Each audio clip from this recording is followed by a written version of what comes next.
जाट भी बहुत थे। ये जानकारी बहुत ही, ये जो इतिहास की जानकारी हमारे छिपाई गई और हमारे को अभी तक पता नहीं। मैं हमारा हरिराम जी जाट को आमंत्रित करता हूँ कि वो अपनी बात करें। सबसे पहले सभी साथियों को जय भारत, जय संविधान, जय विज्ञान, जय भीम, नमो बुद्धाय। जो मंच पर मंचासीन और देवीलाल जी को बहुत बहुत आभार और धन्यवाद, जो अपनी श्रम की हुई पूंजी जो जमीन में दान दी, उनको बहुत बहुत धन्यवाद। सबसे महत्वपूर्ण बात, जो महिलाओं को बहुत बहुत आभार, जो इस कार्यक्रम में अपनी भूमिका निभाई। जहां पे महिलाओं की भागीदारी होती है वहां पे वो कार्यक्रम सक्सेसफुली होता है, ये आपको मालूम होना चाहिए। और बाबा साहब ने भी यही भी कहा था, जिस कार्यक्रम में यदि महिला नहीं होगी तो वो कार्यक्रम सक्सेसफुली नहीं होगा। और तथागत बुद्ध ने इनके विचार यदि अपना लेते हैं तो भारत वापस इंसानियत, मानवता आ जाती है। तो ये जो तथागत बुद्ध के जो विचार हैं और इसको हमको पढ़ना पड़ेगा और इसको समझना पड़ेगा, जब ही जाकर हम में एक मानवता आ जाएगी। और पूरी दुनिया में सिकंदर ने 5% जमीन जीती थी और तथागत बुद्ध ने 25% लोगों का दिल जीता था।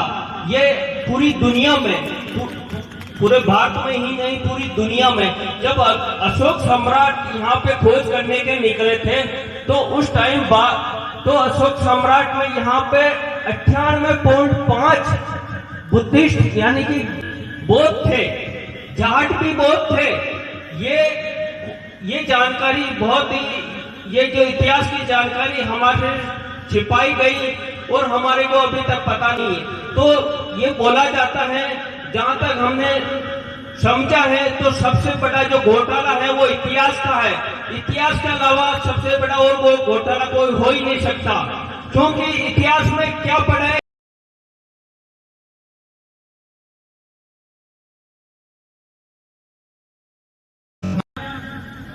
महात्मा ज्योतिबा फुले, साहू जी महाराज और बाबा साहब ने जो सभी महापुरुषों को उनको पढ़ के समझ के उन्होंने एक ही किताब में लिखित कर दिया, वो है भारत का संविधान। भारत के संविधान में सब मतलब आज यदि 73 साल हो गए भारत का संविधान को लागू हुए, उसमें से पहला पॉइंट भी हम नहीं पढ़ पाए। जब भारत में देखा जाता है तो हिंदुस्तान खिलाया जाता है और हिंदुस्तान अपने देश का नाम ही नहीं है, अपने देश का नाम है भारत अर्थात इंडिया। और यदि आर्टिकल 1 में पढ़ोगे तो भारत अर्थात इंडिया है, इनके अलावा भारत का कोई दूसरा नाम ही नहीं है। इनके लिए संसद भवन में बाबा साहब ने 17 दिन तक भारत अर्थात इंडिया के नाम से ये नाम रखा था। ये गौतम बुद्ध का नाम दिया हुआ था उस टाइम में। तो हमको समझना पड़ेगा भारत के संविधान में ही सब कुछ है। यदि उसको हिंसा से दूर रहना है, अपने को भाईचारा से रहना है, एकता से रहना है, महिलाओं के साथ अपने को जो सम्मान पूर्वक रहना है, ऐसी प्रथा जो महिलाओं को विरुद्ध है उनको त्याग कर देना चाहिए। जैसे अंधविश्वास है, पाखंडवाद है, इनको हमको त्याग कर देना चाहिए। ये आर्टिकल 13 में दिया हुआ है। सभी विधि विधान 26 जनवरी 1950 के बाद में शून्य यानी कि न्यून हो गई। उनके बाद में अंधविश्वास, पाखंडवाद हमको दूर रहना है। फिर उसके बाद में हमको शिक्षा पर विशेष तौर से ध्यान देना है। और सरकार शिक्षा और रोजगार पर हमला किया जा रहे हैं, आज किए जा रहे हैं। और काम का अधिकार, रोजगार का अधिकार आर्टिकल 41 में मिल जाएगा उसको। काम का अधिकार जो राज्य के निर्देश है उनको काम का अधिकार, स्वास्थ्य का अधिकार। और जो महिलाओं का है, आज जो सरकारी कर्मचारी है महिला और जो नरेगा में जो मजदूरी करेगी, एक वेतन, एक समान वेतन, वो आर्टिकल 38 में मिलेंगे।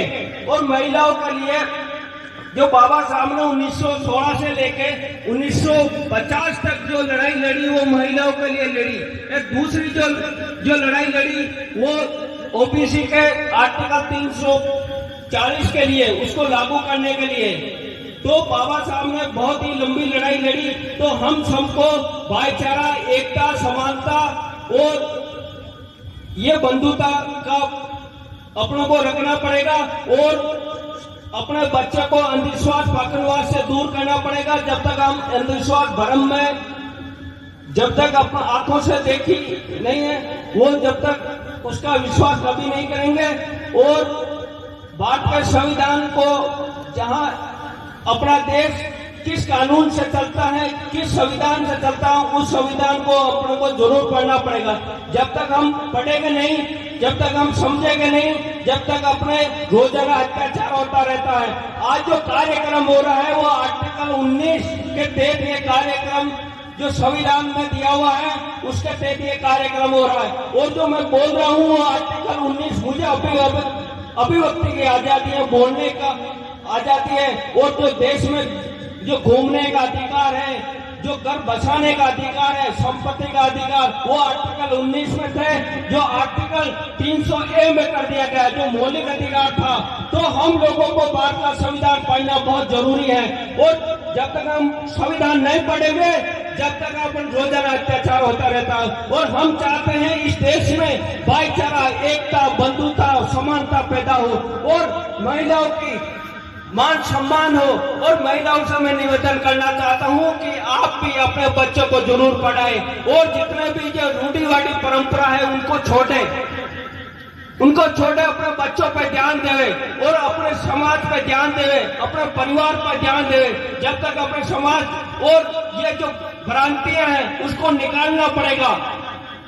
तो मैं इतनी ही बात कहना चाहता हूं, अपने शब्दों में बोलने को बहुत कुछ है। तो सर छोटू राम ने कहा, जो किसानों का असली मसीहा ने कहा, मैं तो है मेरे बोले किसान, एक तो तू बोलना सीख ले, दूसरा दोस्त और दुश्मन की पहचान कर ले। तो दोस्त कौन है और दोस्त कौन है ये अपने को समझना बहुत जरूरी है। तो जय भारत, जय संविधान, जय विज्ञान। बहुत बहुत धन्यवाद जाट साहब ने बहुत ही ओजस्वी विचारों से आपको अवगत करवाया है। जाट साहब के अंदर बहुत ज्यादा ऊर्जा है, उनको सुनने के लिए हमें फिर कभी एक अच्छा माहौल तैयार करके उनको बुलाएंगे। जाट साहब को हम हार्दिक बधाई देते हैं। अब अगली कड़ी में फिर हमारे